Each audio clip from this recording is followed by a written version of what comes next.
وضو کی 10 ایسی فضیلتیں اور برکتیں حدیث میں آئی ہیں میرے بھائیوں اور بہنوں، جس کو سن کر ہر بندہ مومن کا ایمان تازہ اور دل خوش ہو جاتا ہے۔ سب سے پہلی فضیلت، وضو کر کے انسان جو قدم اٹھاتا ہے، ہر قدم کے بدلے اللہ اسے نیکی عطا فرماتے ہیں۔ وضو سے انسان کے درجات بلند ہوتے ہیں۔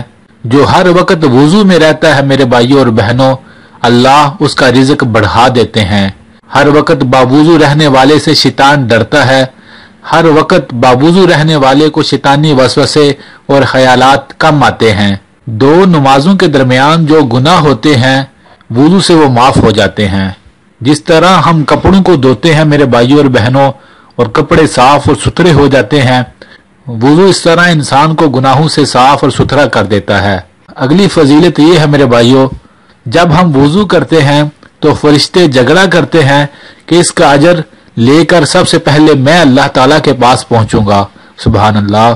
وضو سے انسان کے گناہ معاف ہوتے ہیں۔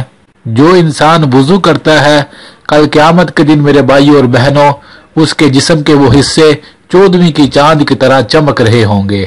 جو انسان اچھی طرح وضو کرتا ہے اور وضو کے بعد کی دعا پڑھتا ہے، کل قیامت کے دن جنت کے 8 دروازے اس خوش نصیب کے لیے کھل جائیں گے اور اس کا استقبال کریں گے۔ اور آخری فضیلت یہ ہے میرے بھائیوں وضو کی، جو انسان رات کو سوتے وقت وضو کر لے، کتنا آسان کام ہے میرے بھائیوں اور بہنوں۔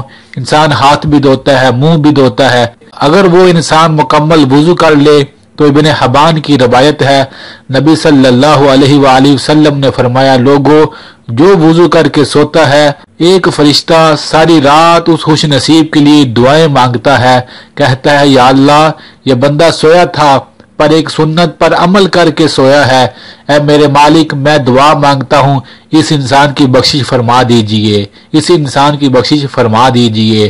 سبحان اللہ، ساری رات ایک فرشتہ آپ کی بخشش کی دعائیں مانگتا رہتا ہے اگر آپ وضو کر کے سو جائیں۔